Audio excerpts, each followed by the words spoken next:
Hey everybody, it's Mark Pruitt with Strategic Estate Planning Services here with Lamar Kerr. Appreciate you being here today. Glad to be here. This is for another strategic money tip. One of the things that we get to answer are questions frequently, I guess you could say, frequent questions in regards to Fidelity accounts. I need my tax forms, or I need to be able to log in, or I need to be able to do this or that. So I wanted to bring Lamar in to let him kind of show you and walk you through via a screen where you can look at it and see exactly how to do that. Now, I want to address first just on Fidelity tax forms that many people get confused, Lamar, I think, in regards to when should they expect those to come in, because many of them are working and they get them by the end of January, and then they're ready to do their taxes, and then they're waiting on Fidelity or other investment accounts. Well, I don't think those are on the same timeline, correct? Right. I mean, a lot of times you will get tax forms right around the end of January or very early February. But what we've seen lately is these things sometimes will take a little bit longer depending on what securities are held in the account. So what we just saw recently with quite a few of our clients was the tax reporting statement there was a preliminary version generated earlier in February, but they were waiting on one or maybe two securities to finalize some data, and they didn't generate the final version until right around the end of February. Okay, so basically what I would tell you as a whole is, would you say it's safe that if they wait till the end of February, they should be expecting that in the mail? Because I know you try to set those up as best you can to be where they'll actually have those mailed to them, but they can also go online and receive them earlier. But if it says preliminary, I think the advice you would give as a CPA is to say those are not final, they're preliminaries, and your CPA is probably going to want a final. That's right. An outside preparer may not want to really do anything if it just says preliminary, but others may feel like they can go ahead and get maybe everything else in your tax return preparation done, knowing they're going to have to plug that one last document in when they get it. Okay. And that could be the same thing if you're preparing it. It may just be knowing that one form is going to be a hold. So take them through, which one do you want to cover first? Well, I would say we can talk about tax documents first. Okay, so how to go get those. Why don't you take them through that and let them kind of go online with you, because it's the same account that they would see. Walk them through that step by step. Okay. Well, the first thing you're going to want to do after you log in is just go up near the upper left in the green area. There's an area that says Accounts and Trade, and if you hover the cursor over that, it'll bring down a menu below that, and you can go click on Tax Forms and Information. So if you click on that, it will then bring up a screen.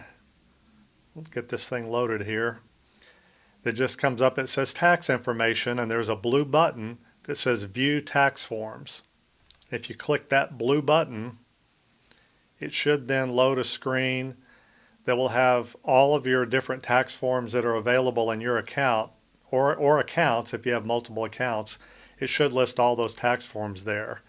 And then what you can do is, for any tax form you need, you can click the hyperlink, which is a PDF file. It will then open, and from that PDF, once it opens, you can either print it, you can save it to a location on your computer, or you can just view it on the computer if that's all you wanted to do. And you could save that and then email it to the CPA if you chose to do that. Right. Once you've saved it as a PDF, you're correct. You could then go print it later or email it to a tax preparer. Okay, good. Well, if you've got questions on that, obviously you'd want to call Lamar. He's the best one to be able to walk you through that. I do that because Lamar is a CPA.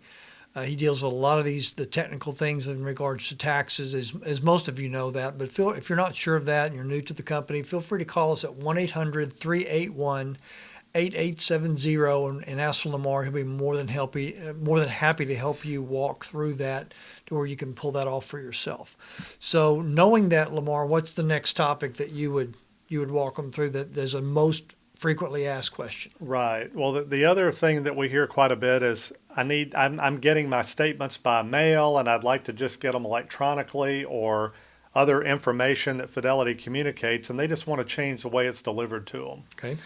So what you do there is when you're logged in, at the very top section, there's a button that says Profile. It's also in the green.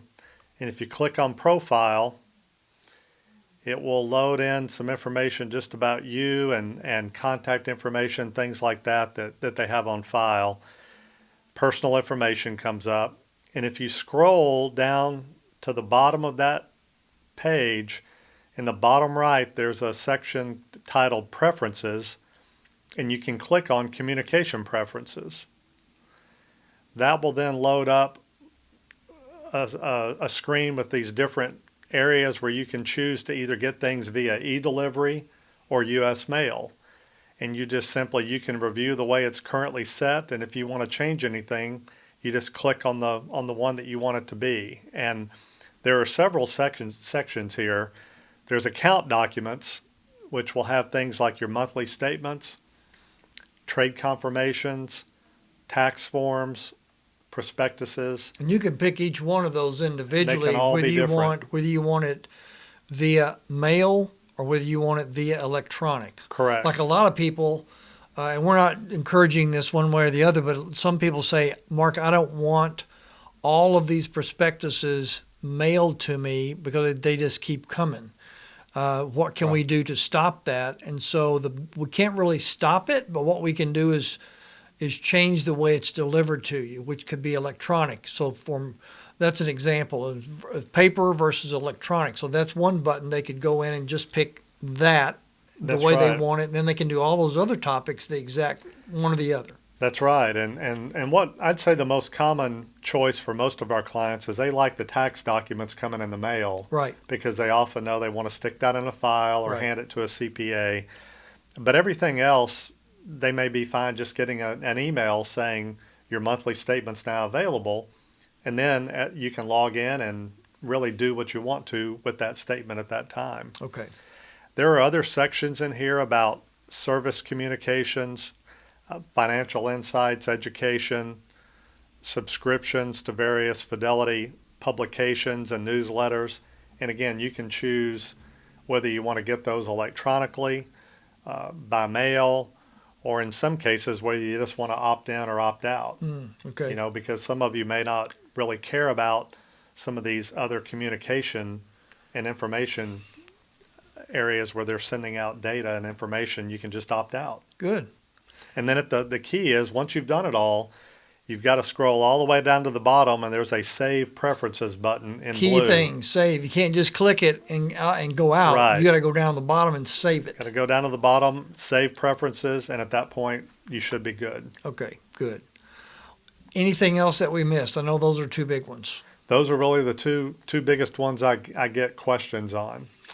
Guys, you heard it. You heard it from the CPA himself, Mr. Lamar. Appreciate you guys being with us. If there's anything else that you need from us, feel free to call 1-800-381-8870. We're here to help you any way that we can. Thanks, guys, for being here. Thank you, Mark. God bless.